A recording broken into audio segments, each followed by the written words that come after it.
नमस्कार भाइयों और बहनों। आज हमारे इस चैनल के माध्यम से मैं आपको एक नया बिजनेस आइडिया बताने जा रहा हूँ, जो कि मैंने बहुत पहले देखा था और मैं इस फैक्ट्री में गया भी था और इसकी जानकारी यूट्यूब में शायद ही किसी ने दी है। ये जो है मीट मील मेकिंग बिजनेस है। मीट मील, अब आप सोच रहे होंगे ये मीट मील है क्या।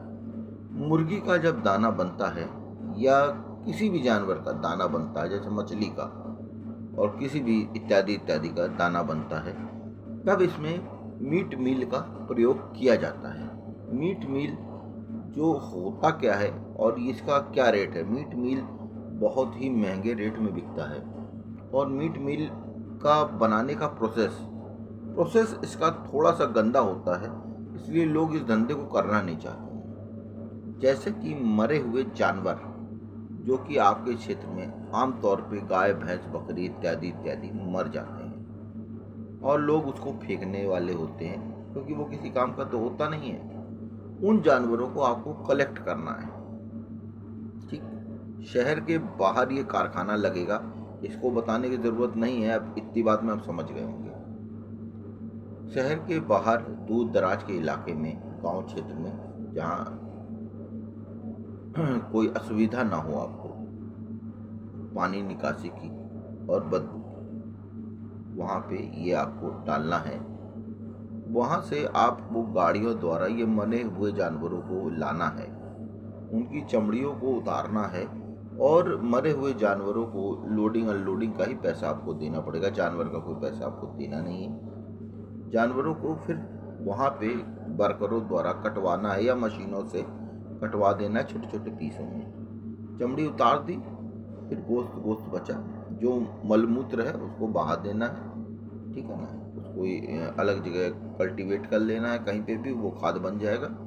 और जो मांस बचेगा उस मांस को आपको बारीक टुकड़ों में या हड्डियों को अलग करना है और मांस को अलग करना है। ये सीधी सीधी बात है।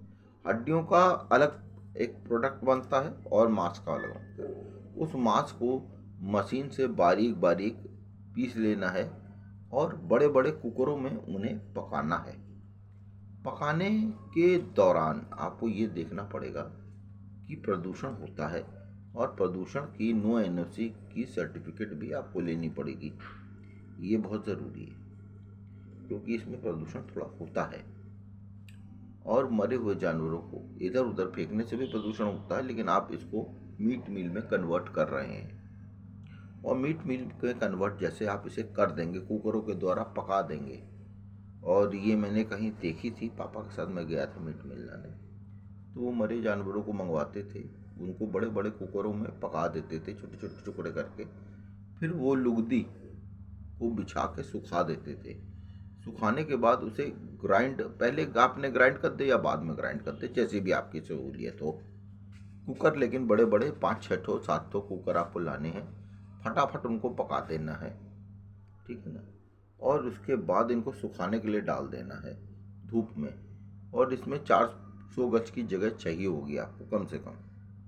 और जैसे ही आप इसको सुखाने डाल देंगे, ये मिट्टी से सोना बन जाएगी जैसे ये सूखेगा। सूखने के बाद पीस लें या पहले पीस लें, जैसा भी आप इच्छा करना चाहें। ये प्रोसेस दोनों तरह होता है। कभी आप कच्चा जैसे गोश्त आया तो उसको जो आपने पीस दिया वो बहुत आराम से पीस जाता है, या फिर कुकर में आप उबालने के बाद पीस दें, सुखाने के बाद वो भी बड़े आराम से पीस जाता है। जो भी प्रोसेस करना चाहें, मशीन पिसाई वाली पहले भी चला सकते, बाद में चला सकते हैं। और ये जो सूख जाएगा तो ये मीट मील में कन्वर्ट हो जाएगा। और मीट मील का रेट मैं आपको क्या बताऊं कि हर मुर्गी दाना फैक्ट्री, हर जानवर दाना फैक्ट्री इसके लिए दौड़ रही है। आप ऑर्डर नहीं पूरा कर सकते हैं यदि इस फैक्ट्री को आप लगाते हैं।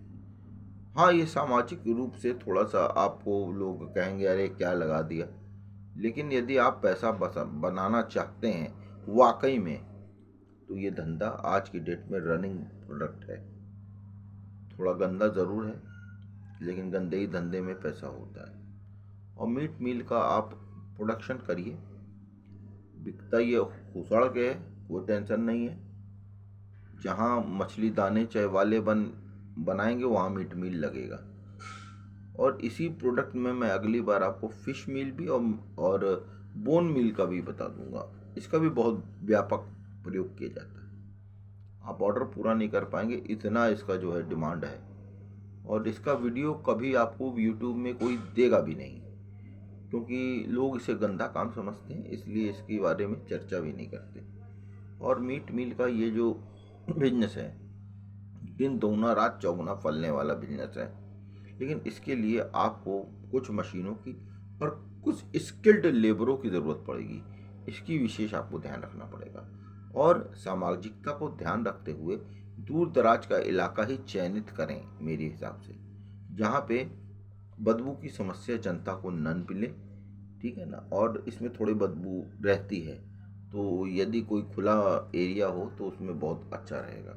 भाइयों और बहनों, चैनल को लाइक और सब्सक्राइब करना मत भूलिएगा, क्योंकि आप लोग वीडियो देख लेते हैं लेकिन चैनल को लाइक और सब्सक्राइब करना भूल जाते हैं। और यदि इस धंधे को आप और भी विस्तार रूप से करना चाहें और कोई जानकारी आपको चाहिए हो तो आप प्लीज़ मुझको कमेंट करिएगा। मैं आपके कमेंट का ज़रूर जवाब दूंगा, क्योंकि ये मैंने प्रोडक्ट बहुत दिनों पहले मैंने देखा था। कानपुर में ही एक थे भाई साहब, वो बनाते थे और उनके पास मेरा ट्रकों में ऑर्डर आता था, ये था। तो वो पूर्ति नहीं कर पाते थे और माल बड़ा महंगा बेचते थे तब की डेट पे। आज से मैं आपको 15-20 साल पहले की बात बता रहा हूँ, 25 साल पहले की बात बता रहा हूँ, जब मैं छोटा था तब वो बेचते थे 150 रुपये का, 150-200 का तब बेच रहे थे। तो आज उसका क्या रेट होगा आप खुद समझ सकते हैं। तो ये है उसमें, और उसमें लागत बहुत कम है। तो भाइयों और बहनों, यदि आपको मेरा ये आइडिया अच्छा लगता हो तो बताइएगा। नमस्कार, जय हिंद, जय भारत। अपना ध्यान रखिएगा। नमस्कार।